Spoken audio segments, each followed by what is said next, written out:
What's up, guys? This is Maverick here, and today we are watching another episode of Gatsu no Lion.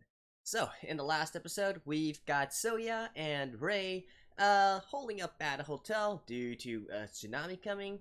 And I made the observation that it seemed to me Soya, their relationship almost seemed like that of a main protagonist and a main heroine, right? Which is quite funny, but apparently I'm not alone in thinking that. So, it is a sort of interesting dynamic they have going on here. I'm actually really curious what's going to happen in this episode. What kind of sparks are going to fly between these two whilst they are not on the battlefields of Shogi, right? Well, let's get right into it. Alright, let's begin in 3, 2, 1, play.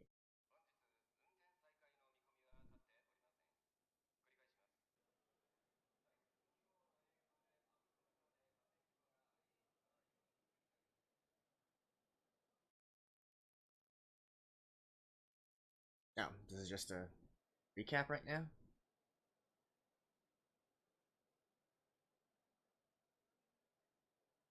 I mean, I guess I should kind of mention that Soya might be deaf? Although, not quite sure if it's a psychological issue or a physical issue. Wow, no dialogue at all, huh? Guess I gotta fill in the gaps then. Come, young Padawan. What are you waiting for? Well, I say that, but I think Rei's the one who's taking the lead, right? He's the one in front.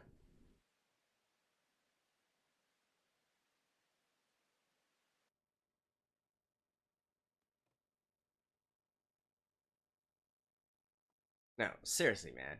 We don't need to rewatch all this without any dialogue.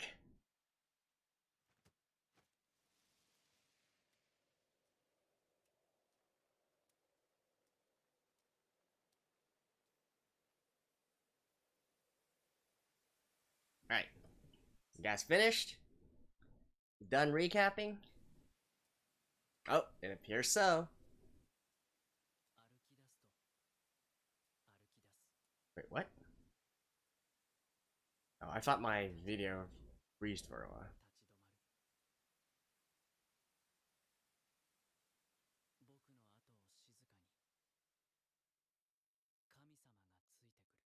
Yeah, never mind. We're still just to the end of the last. That was like totally unnecessary. Alright, I guess we're listening to the opening, right?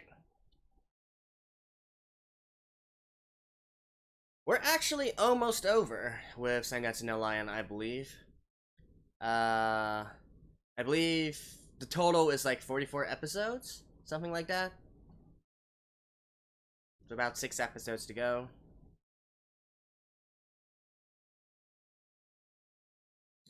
So actually, we're gonna keep on watching it until like the mid of the next season. Huh.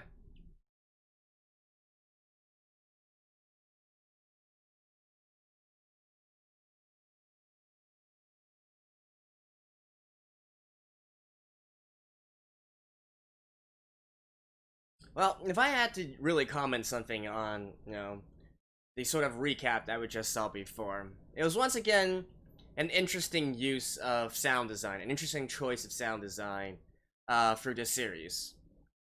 I mean, I've already mentioned before, right, how I really love the sound design in Sangatsu. I think the sound director is brilliant in the way that he chooses to accentuate the sounds, whether it be through silence or annoying ticks or the music choices or whatnot. I mean, last time we had, just rain sounds, right? Which obviously ties in with this arashi they're going with here.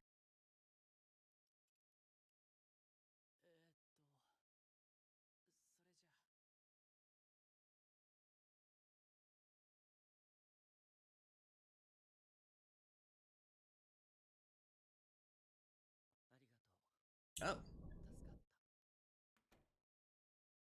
Yay, he talked!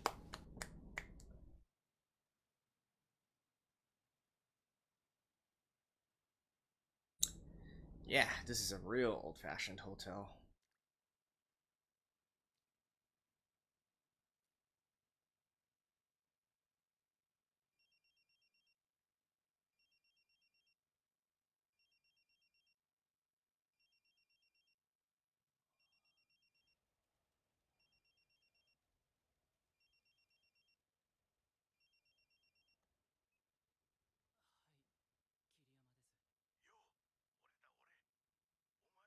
Yeah, Sherman.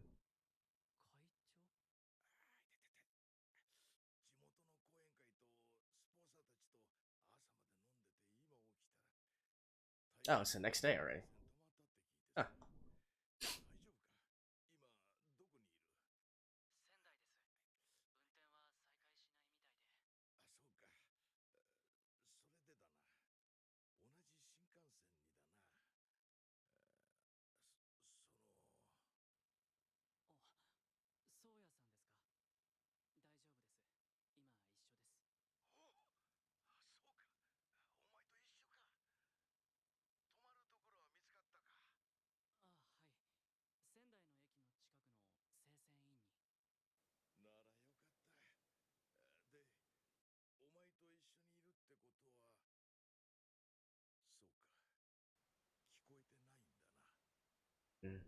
Okay.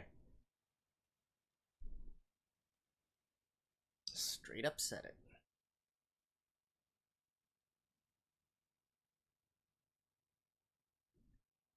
But he can talk normal. So that means... Yeah, he wasn't born deaf.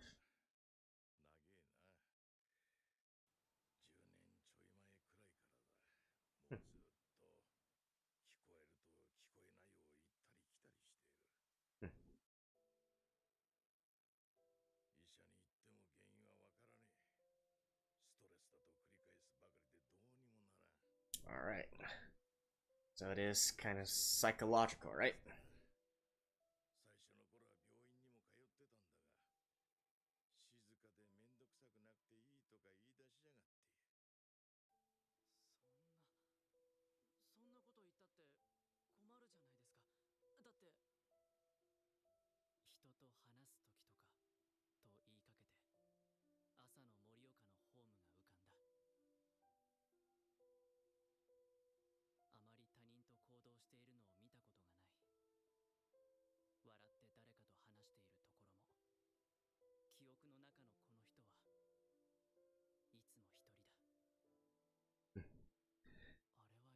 Is this like how Ray would be if he continues on his path of solitude?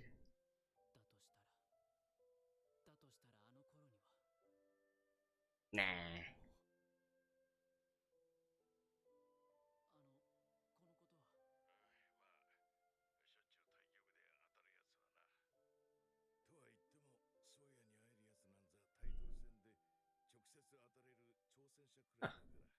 So they've managed to keep this under wraps for so long.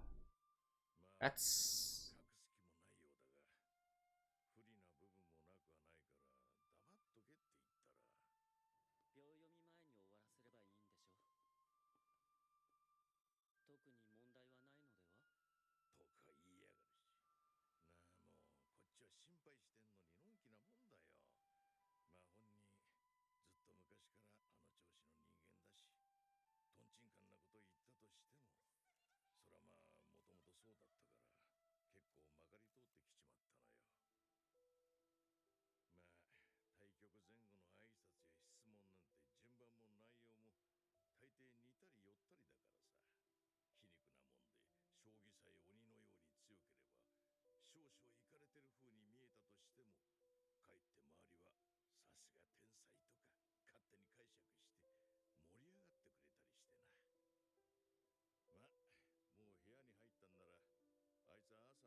Oh wait, it's not the next day yet. Alright.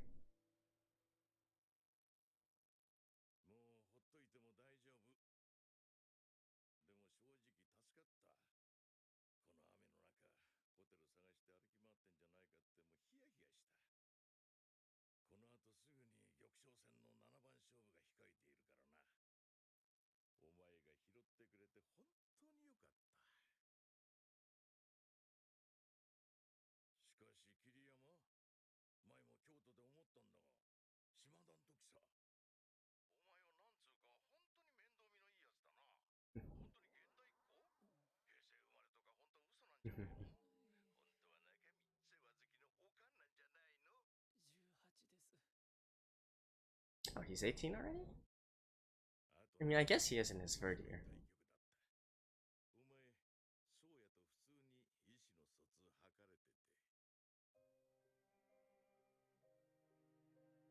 て。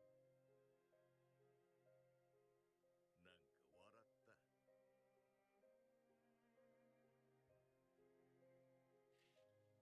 翌朝、目が覚め Now it's the next morning.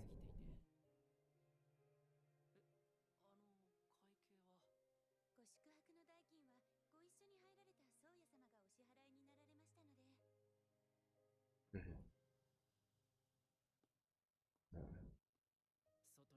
外に出ると Mabushi. 仙台の空にはまるで子供が絵の具で塗ったような I mean, technically, they should be on the same train back as well, right? Since they changed tickets together. 現実感がまるでなかった。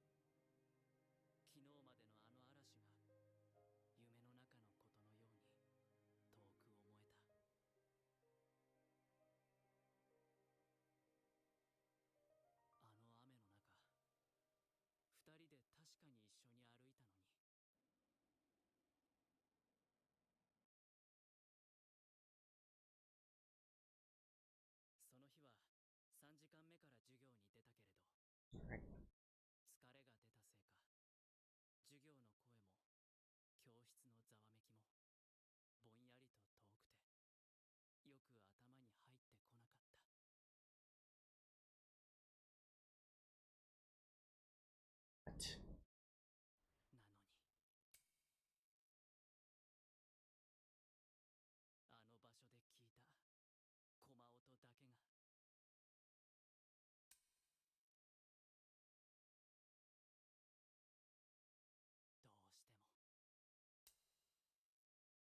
入ってこなかった。なのに、あの場所で聞いた駒音だけがどうしても鳴りやまなくて。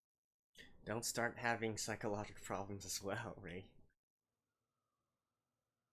よう桐山、大変だったみたいだな、台風。桐山、なんだぼーっとして。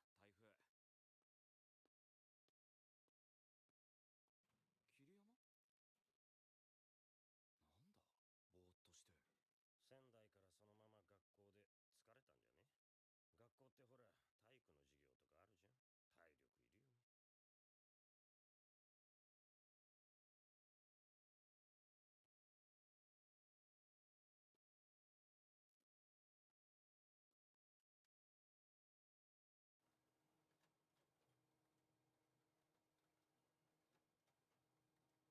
育の授業とかあるじゃん。体力いるよね。Match records? Gonna study up again? どう For して next month?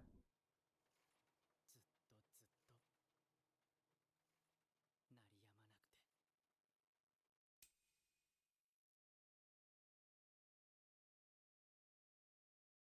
This is certainly creepy.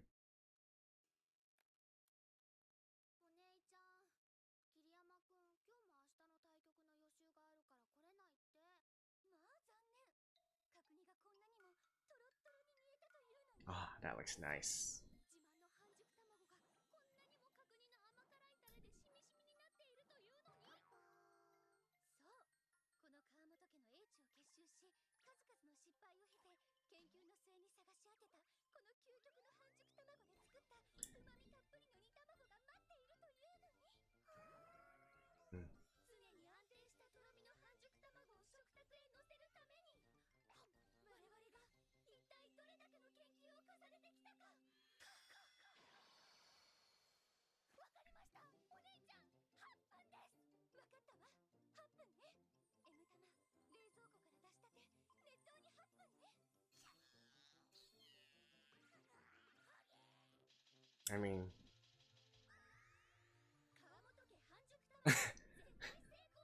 ル good for you guys? Okay, now we're getting a recipe, eh?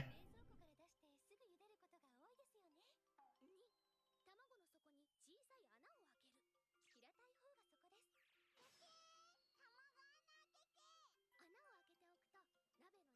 平たい方がそこです。穴を開けておくと鍋の中で割れにくくなる。5秒でもか。3、沸騰したお湯で8分茹でる。最初の2分くらいは箸でコロコロする。黄身が中心にくる。4、お水にとって冷ます。冷まさないとどんどん固まってしまう。これでいつだって安定した半熟卵ライフが。 I actually like my eggs well done, though. 今までの硬さのばらつきは室温に戻った卵、冷蔵庫から出したての卵、この2つをごっちゃにしていたせいだったなんて。そしてこの度町内会の福引きで当たった乳圧力鍋の威力たるや。ほんと今までのあの永遠にコムが伝えた時間と労力は何だったの。たった20分でこんなトロトロの角煮が食べられるなんて。 Actually, I can attest to that. I have a pressure cooker as well. It's super good for doing pork ribs. And it's super easy too. You just throw in the pork ribs, throw in some sauce, fire it up, and in like half an hour you get perfect pork ribs.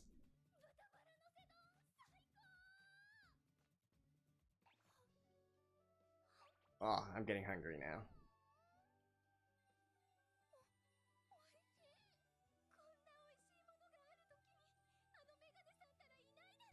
Mr. Glasses. でもまた作ってあげればいいわね。次はもっともっと美味しく作れるかもしれないしね。そうだ、千穂ちゃんからね、写真来たんだよ。子犬のすごい可愛いの。見せて見せて。 Alright, 花ちゃんの all's fine on their front. この子のモフモフなの。5匹会うのすっごい楽しみ。 And back to reality.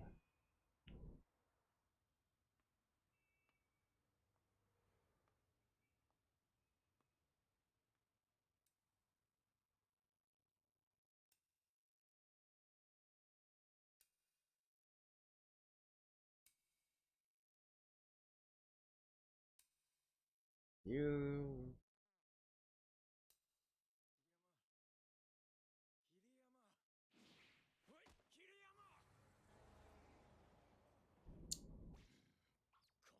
桐山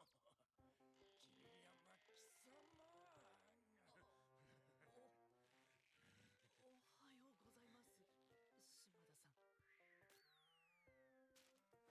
桐山ゲームしながら歩いてる小学生かお前は。没収すっぞつうか寄付。楽しかったろう。そうやとの対局。また会いたくなるだろう。晩の前で。わかるよ。そうだ。二階堂を退院したぞ。二階堂。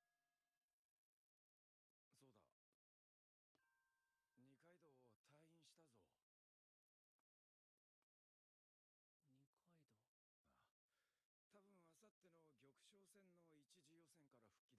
帰だ。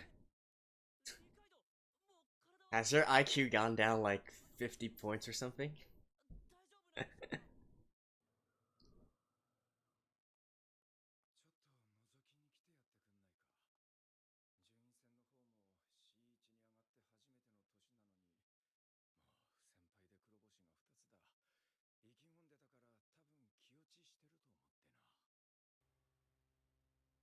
ょっと覗きに来てやってくんないか。順位戦の方も C1 に上がって初めての年なのに、もう不先輩で黒星が2つだ。意気込んでたから多分気落ちしてると思ってな。順位戦は1年をかけて10局を戦う。俺たちのいる C1 は34名。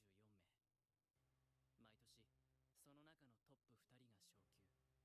5人に1人の割合で成績会社に高級点がつき、その高級点が2つになると高級となる。勝ったぞ最終局。これで来季はお前と同じ C1 だ。途中で負けんなよ。俺とお前で伝説を作るんだからな。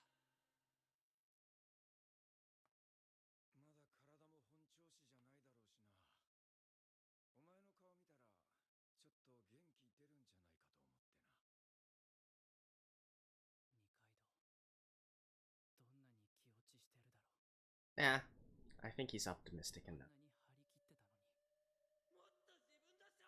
もっと自分の将棋を自分を大切にしてくれ。僕はあの時、あの言葉で自分を取り戻せ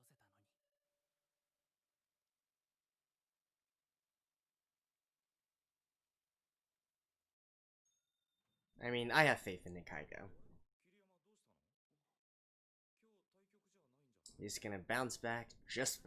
っと、ん？ You can study that in your own room, you know. I mean, in your flat.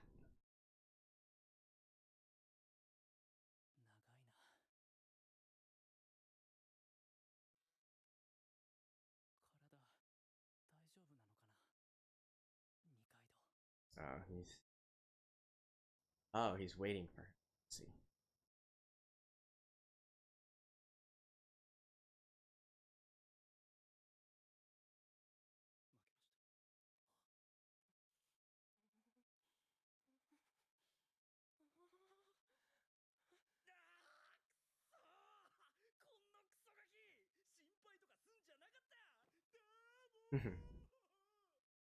こんな時にあの野郎青の八段に勝っちまった。 Oh, eighth done. Nice. 一手損角換わりで7九玉と差し上がった。新手だよ。なるほど。こ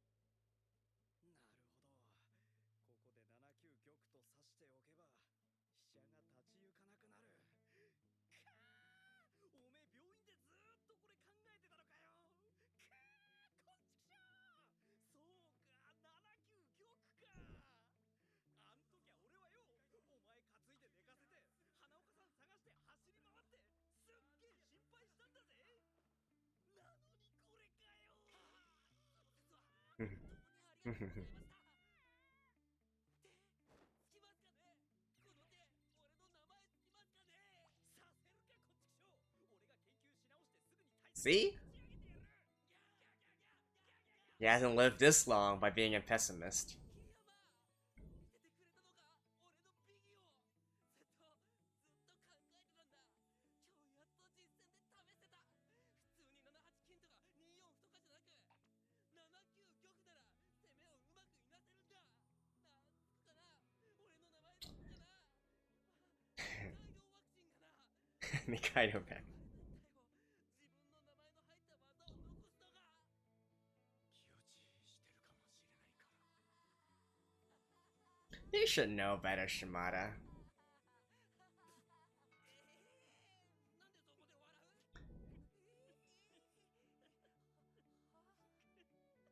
でそこで笑う。なんだ、何がおかしい桐山や。 Just the positive influence that Ray needs in his life.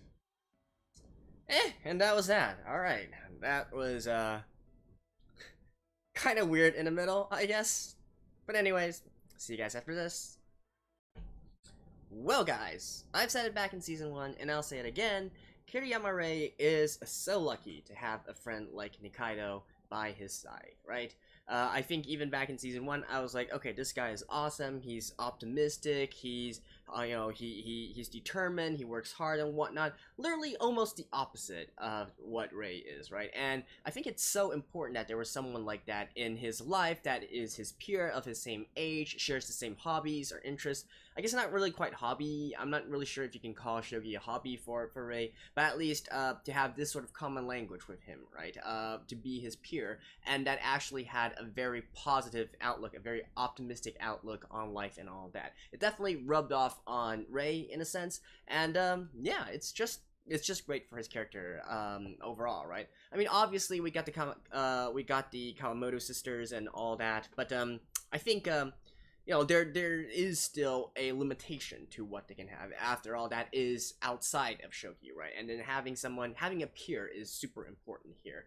And I think, like I said, in the episode, you guys saw me. I was not worried about him at all. I was like, this is Nikaidou we're talking about here. He's an awesome dude. He's gonna be able to bounce back. He's gonna be optimistic. He's definitely not gonna be all depressed and gloomy and all that. Because, well, this was his life since all these years.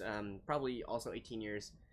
Well, maybe not 18 years, but at least more than 10 years, right? This was his life, and he's learned to deal with it and move on with his life. So, good on him. And by the way, the anime made it a little bit confusing. I thought Shimada was actually telling Rei to visit Nikaidou a little bit later while he was participating in another tournament, but apparently he was waiting for him, right? But that's just a minor issue. The Kawamoto sisters, with that little brief, I don't know how you would call it, arrest there. I guess that was just to sort of break up the monotony, especially since Rei was acting a little bit weird after his entire encounter with Soya and whatnot. So maybe injecting some humor into all of this, although it did definitely feel quite out of place, right? So yeah, no other comment than that other than pressure cookers are awesome. You guys should try it out if you do cook. And then finally, going back to the Storm arc, if you will, with his sort of kind of deeper relationship with Soya, although not really. At the very least, it seems that they are communicating with each other on not a spiritual level, but on a shogi level, I guess you could say. Not really too much to say about that so far. However, after rewatching it, I came to the conclusion that actually it probably represents a turning point for Rei. And that is in what Shimada said to him, right? Rei, you are having fun right now. You're having fun playing shogi with Soya. And I think that is, even though it was said so nonchalantly and, it didn't seem like that big of a deal, after reflecting on that, I think I came to a realization that that is what this arc is all about, right? It's showing us how Rei is really treating Shogi now as something that he can have fun with, now, and, it's for entertaining. It's for his entertainment, right? Shogi is supposed to be fun. It's a game, after all. Because, even though he is a pro and he's already 18 years of age now, as we know, in the past, he really turned to Shogi as a source of, having a topic to talk with his father, right? Sort of communicating in that way. Later on, once his parents died and all that, once his family died and he went to move on with his foster family, and then it turned out to be, both his ticket to salvation, right, not being put into some sort of orphanage or whatnot, and also because his bullying at school, well, I guess not really bullying, right, ostracization at school started around that time. It was also his source of relief, right? He can't do anything else. He might as well lose himself in the world of shogi. However, throughout all that, even up to right now, I don't think there has been a time when he truly said that he's having fun playing shogi, right? It's even in the past when we had some more positive moments, I think they were more driven by something that he wanted to achieve, something he wanted to do, right? It's more kind of like, how should I say it? Like work that needs to be done in order to achieve something, right? It's more like work in a sense. And even when he was, he was having fun with the club, with the school clubs and whatnot, I feel like even then he was really using shogi more as a medium to have a common topic and to have fun with his club members, rather than shogi in of itself being fun, right? However, here, going back to what I was saying in the previous episodes about how this is really a case where we can focus on the pureness of shogi, right? He's not being motivated by any other external factors here. It's just him, Soya, and shogi. And I think right now it is the first time, probably not first time in his life, but since a very, very long time when he's actually feeling joy just from shogi itself, right? So I think that is what this arc is supposed to represent, and sort of like a turning point in his life, if you will. So if I did get that wrong, if I do interpret it wrong, I mean, so be it. But I think I have a feeling that's probably what this particular arc is going on about, and how it relates with Rei's growth and his coming of age story, right? So, there we go. That's it for episode 38 of March Comes In Like a Lion. I will see you guys next week as well. Hope you guys enjoyed this. Bye-bye.